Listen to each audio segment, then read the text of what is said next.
Good evening, ladies and gentlemen. I welcome you all on the behalf of Oxford University Pakistan Society. And our first speaker for this evening is Professor Iftikhar Malik, who is a big name in academia, and he's a researcher and professor of history at Bath Spa University. He's also a member of Wolfson College at Oxford University. He has written many research journals and 16 books, and he's a fellow of Royal Historical Society. He is privileged to be the only Pakistani who was awarded with an honorary master's degree by the Oxford University. I would like to invite him on the stage and present his speech.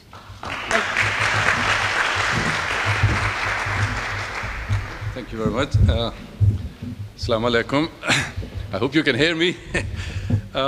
First of all, my thanks and my congratulations to PakSoc for convening this 4th mega event, and my appreciation for younger Pakistanis who have come from all over the United Kingdom to this very interactive, informal, and instructive exchange.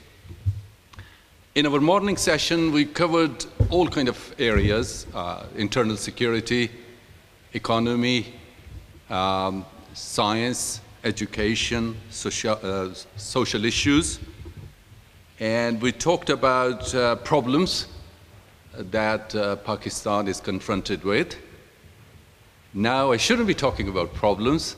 I should be talking about the prospects. And I think this is what you want to hear this afternoon. And a teacher and a student within me is in competition. Both of them are in contest. I don't know who is going to win. I believe you can't be a good teacher without being a good student. So my career, spread over 35 plus years of teaching, will be incomplete if I deny my role as a student. I have to be a good student to become a good teacher. But you don't want to hear another boring lecture from an old, senior, veteran academic. So I thought I shouldn't be patronizing. I should try to inspire you. You're already very inspired, and you have inspired me and people like me in this hall. It reminds me of my recent visit to Konya, which is, as you know, the 3rd largest city in Turkey, and which is the center of Sufi Islam, and which has the largest Turkish university, Seljuk University, because it has got 100,000 students. And it's the city of Maulana Rumi. And when I was thinking about this kind of interesting interface between being a teacher and a student, I thought of a relationship between Maulana Rumi and Shah Shams Tabriz. Maulana Rumi was, I don't know how many people in this hall would know that Maulana Rumi was an Afghan. He was born in Balkh. Exactly how many? 1207 AD, 30th of September. And he died in 1273, November 1273. So that was 13th century. I think he happens to be undoubtedly the most well-known Afghan in the history of that country. And his collections, there are 2 collections, and they were written in Farsi, Persian, which was the lingua franca of the Muslim world for centuries. As you know, until 20th century, early 20th century, people like Allama Muhammad Iqbal were writing most of his poetry in Farsi.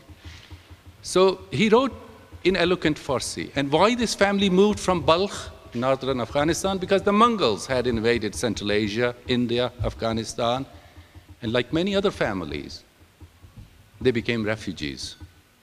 They went to Shiraz, they went to Isfahan, they went to Mecca, they went to Damascus, they went to Aleppo. Aleppo is a historic place, sadly now in ruins in Syria. And they ended up in Konya. Konya was ruled by Seljuks, I know some of you who are students of history would know about Seljuks. These were the guys who were fighting on two fronts. They were Turkic people. One, on the one side, the Crusaders. On the other side, the Mongols. Konya had been the capital of ancient Greek Empire in Anatolia. And then it became the capital of the Seljuks. And they were inviting these scholars, poets, scientists, Sufis to Konya. And they established those madrasas, those schools, those colleges. That is what we call the golden period of Islamic history. So when I was in Konya for 2 weeks, I was thinking a lot about Afghanistan, about Pakistan, next door Syria, Iraq, and I was thinking about Rumi, because Allama Iqbal called Maulana Rum as his ustad, as his murshid. And he said in one of his poems, he says, Masnavi-e Maulavi-e Manavi, Hast Quran dar zubane Pahlavi. That Maulvi Rumi's or Maulana Rum's Masnavi is like a Persian Quran. It is so illustrious, it is so powerful, it is so eloquent. And if you happen to read Masnavi, whether you read in Farsi or you read in Urdu or you read in Pashto or you read in English, you are definitely touched. Rumi talks about everything on earth. But Rumi himself was from a very aristocratic background. His father was very close to the king, Seljuk king. And those Seljuk kings, 8 of them, one after the other, are buried in Konya. It's a beautiful place to visit, honest to God. And so after his father's death, Rumi became a teacher. And he was a teacher who had lots of authority, lots of respect. And one day he was on his horse, and his students following him. And there was a Sufi fakir standing in the middle of the road, Shah Shams Tabriz, who had come from Tabriz. He stopped his horse, he stopped his retinue, and he raised 4 or 5 questions. Why are we here? What is the purpose of human existence? Where do we go from here? Why there is so much tragedy and grief in this world? Nobody has the answer. But this changed the life of this teacher, Maulana Rumi. He became a humble, down-to-earth man. And then for months and months, Shams Tabriz and Jalaluddin Rumi were involved in discussion. Rumi's family, Rumi's friends, Rumi's students had objections. And then one day, Shams Tabriz disappeared. And Rumi lost his peace of mind. Shams was his teacher. Shams was his mentor. Shams had brought this major transformation. And you know, Shams, Arabic and Farsi, Urdu, it means the sun. Think about it. So eventually, Rumi's son, Sultan Walid, went to Damascus, and he brought Shams back. And then Shams lived another 4 or 5 months in Konya, and then he disappeared. We don't know how did he disappear. Some people think he was killed. He was 60 when he was killed, or he disappeared. We have 4 different maqbaras, turbats, tombs at 4 different places. One in Multan, Shams Tabrizi. One in Konya. One in Tabriz. 4th one, I don't know, maybe in Halab, Aleppo. So this is a relationship between teachers and the taught. And this is what I was just, thinking about before coming here. And I thought this is a wonderful relationship. And this is a wonderful pursuit that most of you, especially the students, are pursuing, wherever you are, whether you're studying in Oxford or in any other university. And I hope many of you will become teachers. When you go to Konya, or you follow this Sufi kind of literature, Anne-Marie Schimmel has done 50 books. She was herself a Sufi, German. She died about 10 years ago. And she is your best source on Maulana Rumi. The tradition is that when you go to Konya, you first go to the grave of Shams Tabriz, the teacher. And it's very humble. I mean, it's a small mosque, and you go in, and one side of the mosque, there is the turbat, there is the grave. And it has got green chadar with Quranic inscriptions on it. And the headstone has got the typical Ottoman turban that you see in all across Turkey, that, kind of turban. So first you go and you do your Fatih or whatever. And we come from South Asia, where Sufi Islam is very visible, whether you look at Dataganj Bakhsh or Mia Mir or in Karachi, there are lots of stories. Yesterday, Dawn carried an article about Ghazi Badshah, who is buried outside Karachi. People believe that Karachi has been protected from Nilofar because of this holy saint. Anyway, Hindus, Muslims, Christians, everybody goes there, Shia, Sunni.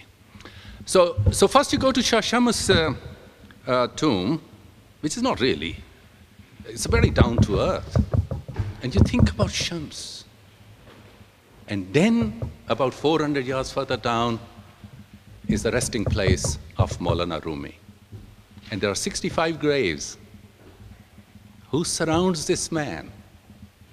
His relatives, and most of them his students. These were his students who preserved his poetry. One of them was Halab. He is buried, Husamuddin Halab. His son is buried there, who started this Darwish tradition of, whirling dervishes that you watch on TV or YouTube. And these are the people. So he's, even in his resting place, Maulana Jalaluddin Rumi is surrounded by his students. His Masnavi contains 25,000 verses, and his Diwan, it's not called Diwan-e-Rumi, it's called Diwan-e-Shams. So named after the teacher. So this is a beautiful relationship that I was thinking of. And I was also thinking of medieval period. I know we parents in developing countries, including Pakistan, we want you guys to be doctors, engineers, business folks, managers, IT experts. But I'm sure some of you, when you become parents, you will encourage your kids to get into literature, to get into philosophy, into sociology, into history. And you will discover this kind of history, which is so fascinating. People like Saadi. I mean, when I was a kid, my grandfather used to tell me the stories about Sheikh Saadi of Shiraz. I visited Shiraz much later in my life, in my 50s. But I knew a kind of Shiraz, which was a city of knowledge, which was a city of poets, which was a city of Hafiz, which was city of Umar Khayyam, and which was most of all city of Sheikh Saadi, because I grew up learning that if there was a teacher of ethics, akhlaq, it was Sheikh Saadi, who through his poems and short stories in Gulistan and Bustan, shared the knowledge about everything, like Maulana Rumi. I mean, in our childhood, we used to hear these verses, Saudiya, Shiraziya, Pan Made Kamzatra, Kamzat Agar Akil Shavad Gardan Zanad Ustazra. So this is a beautiful relationship. I could go on and on. Naziri Nishapuri or Umar Khayyam. How Nishapur was like Oxford is today, where you people are present as pilgrims on this holy pursuit of learning, education, self-discovery. And this was the kind of relationship, sacred relationship between Rumi and his teacher, Shams Tabriz. I also remember that this tradition that we have forgotten about and we are trying to reconnect now, and this is what we were discussing yesterday when the Vice Chancellor was giving his talk and in the sessions today, how we have to reconnect with that tradition. And that's what I think, not because I'm an historian, history empowers us because it gives us knowledge, and knowledge is the real power, what people call knowledge capital. That is the real. I went to Fez. Everybody said, oh, go to Marrakesh. I respect Marrakesh and all that. But I went to Fez because one of the oldest universities, perhaps the oldest university in the world, was established by a woman in Fez.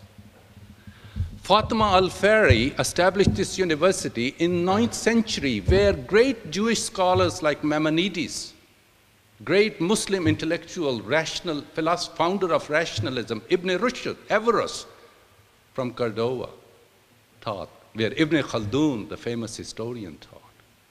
So why I'm saying all this, why I'm taking you back to the medieval period, not that I'm being loyal to my profession as an historian, but simply because this is a kind of heritage that we have forgotten about. But I don't want to do chest beating. I just want to empower you, to inspire you that this reconnection will take us back to that heritage. That is why Iqbal, in the 20th century, hundreds of years after Maulana Rumi and Hafiz and Firdausi, talks about that period, and Nishat-e-Saniya. So knowledge, and I think travel, movement for the sake of knowledge, this is one of the most beautiful things that you guys are doing in your life. This is the best time of your life. I keep telling my students in Bath, this is the best time of your life. You make friendships, you discover yourself, you discover the world around yourself, and you're full of energy. Mazzini, Garibaldi, the founders of New Italy, Young Italy, they were called.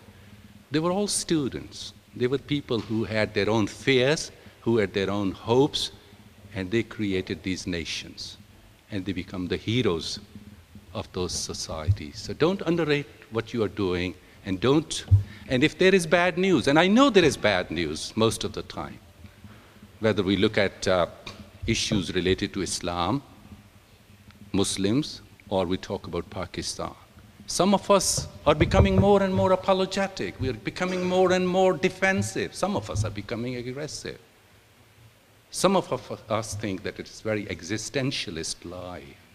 I think we need to confront these issues, and that is where I think reconnecting with our past tradition may be partly helpful to us. And there are good people all around us.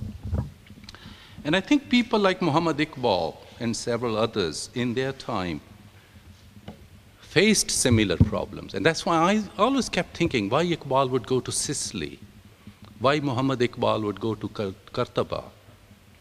So I think this is a kind of connection that we are trying to build up. So my feeling is that Pakistan, I am very hopeful, because when I look at you people, and many people outside this hall, you are the stakeholders of a peaceful Pakistan, a progressive Pakistan, a Pakistan which is self-confident, Pakistan which builds up bridges with its neighbors, whether it's Afghanistan, Iran, China, or India. Another thing, I think we are very plural, as you could see in this hall. And in my session, I submitted this to our participants, that the best thing we can do is, first of all, we learn about our pluralism. Whether we look at our past, the Aryan past, the Indian Indus Valley civilization past, we look at the Aryan upper Pakistan, where Brahmanism developed before it became Hinduism, and that is where Buddhism flourished, Gandhara civilization, the Greeks came, Christianity came. St. Thomas was a visitor to Taxila, one of the founders of Christianity, and then Islam came, and then Sikhism came.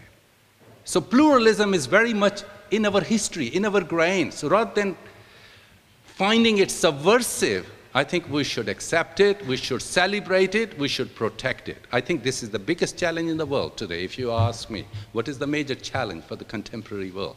I think to live with pluralism, to accept pluralism, ethnic pluralism, pluralism of gender kind, pluralism of class variety, and pluralism of denominational nature. We belong to different traditions, different ethnicity, but we have still lots of commonalities because we are the descendants of Indus Valley civilization. In our history, there have been invasions, there have been immigrations, there have been displacements, but we have survived. Not only we have survived, we carried on this message of coexistence, civilization. It is Indus Valley where brick was invented. It's Indus Valley where agriculture was introduced. Lots of things happen. And today, again, Indus Valley is turbulent. Lots of violence, lots of pessimism, lots of challenges. But this is where I think We need to empower ourselves. This is where I think we have to protect and celebrate this pluralism.